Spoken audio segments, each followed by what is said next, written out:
នេះខ្ញុំមានមោទនភាពខ្លាំងណាស់ពីព្រោះថាពួកគេពេលនេះខ្លាចជាមនុស្សធំពេញវ័យហើយចាគឺចង់សម្ដៅថាពេលពីមុននោះកាលនៅអនុវិទ្យាល័យចាគឺនៅថាបើថាហៅសួរអីគឺនៅមិនទាន់ហ៊ានលើកដៃទេតែពេលនេះមិនដូច្នោះទេគេហ៊ាននិយាយហ៊ានចែករំលែកហើយហ៊ានបញ្ចេញនៅមតិយោបល់ចែករំលែកបទពិសោធន៍ដល់បងប្អូនដែលត្រៀមនឹងខ្លាចជានិស្សិតនៅថ្ងៃខាងមុខចាហើយក្នុងនោះដែរខ្ញុំសូមអរគុណចំពោះលោកគ្រូផិនចានិងបងស្រីហើយនិងបងប្អូនទាំងអស់ដែលបានជួយរៀបចំទីកន្លែងផ្ដល់ភាពងាយស្រួលដល់បងប្អូននិស្សិតឲ្យមានវេទិកាឲ្យមានកម្មវិធីនៅក្នុងវេលាព្រឹកនេះផងដែរចាក្នុងនាមខ្ញុំជាអាជ្ញាធរដែនដីតែសូមអភ័យទោសដែរពីព្រោះថាលោកអភិបាលគាត់មានធុរៈជាប់រវល់មិនបានអញ្ជើញចូលរួមដូច្នេះខ្ញុំសូមថ្លែងអំណរគុណចំពោះគាត់ហើយក៏ផ្ដាំផ្ញើការនឹករលឹកដល់បងប្អូនការជាពិសេសគឺបងប្អូនសិស្សានុសិស្សដែលអញ្ជើញចូលរួមក្នុងថ្ងៃនេះបងប្អូនទាំងអស់ដែលអញ្ជើញចូលរួមជាសិស្សជាឡៃគឺចង់មកស្ដាប់នៅបទពិសោធន៍របស់បងជានិស្សិតចានិស្សិតប្រហែលនេះអំបញ្ញនោះគាត់មានច្រើនសំតែគាត់លើកចែករំលែកបទពិសោធន៍របស់ពួកគាត់3-4នាក់ផងដែរចាហើយក៏សូមជម្រាបផងដែរថាក្នុងសមាគមនិស្សិតខេត្តឧត្តរមានជ័យក្នុងកម្មវិធីថ្ងៃនេះរួមគ្នាអភិវឌ្ឍខេត្តឧត្តរមានជ័យចឹងក្នុងសមាគមនិស្សិតនោះតាមនេះខ្ញុំស្ដាប់លោកប្រធានសមាគមលោកជម្រាបឲ្យថា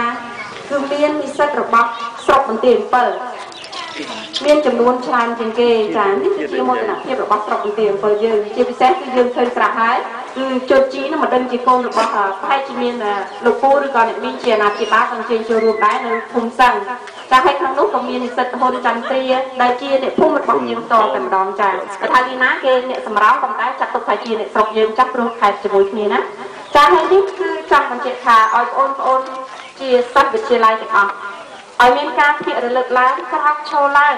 ពីព្រោះថាបើយើងអត់ស្គាល់ភ្នំពេញឥឡូវនេះយើងមានទីពឹងហើយអ្នកណាគេគឺសមាគមនិស្សិតឧត្តរមានជ័យទោះបីជាគាត់ជួយយើងបានតិចឬច្រើនប៉ុណ្ណាបើយើងអត់ស្គាល់យើងទៅយើងអាចទំនាក់ទំនងពួកគាត់ទៅគាត់អាចផ្ដល់ការណែនាំឬក៏ថាអាចជួយបានគាត់ជួយទៅតាមលទ្ធភាពនោះផងដែរចឹងអ្នកខ្លះគឺអត់ទាន់ស្គាល់ភ្នំពេញទេហើយនាងខ្ញុំនឹងក៏ស្ពេចស្ពិលដែរធ្លាប់ទៅកំតែនៅតែស្ពេចស្ពិលមិនដឹងថាផ្លូវទៅខាងណាដើម្បីទៅរកសមាគមនិស្សិតនៅតាណាគឺរកឃើញទេតែយើងជឿនលឿនត្រង់ថាយើងមានទូរស័ព្ទហើយក្នុងនោះខ្ញុំស្ដាប់មតិយោបល់របស់លោកគ្រូអ្នកគ្រូលោកគ្រូជាច្រើនហ្នឹងគឺបានរៀបរាប់ហើយក្នុងស្រុកបន្ទាយ7របស់យើងពីមុនយើងរៀនគឺអត់មានតុកៅអីអង្គុយទេមានខ្លះយើងអង្គុយជាមួយនឹងដីផ្ទាល់ហើយជញ្ជាំងសាលារបស់យើងហ្នឹងគឺអត់មានថ្មឬក៏ឈើទេចាពីមុនយើងជញ្ជាំងជាងដូង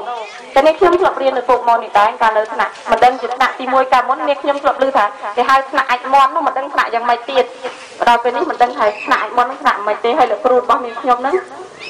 ហើយជាលោកគ្រូដើមចាហើយរៀន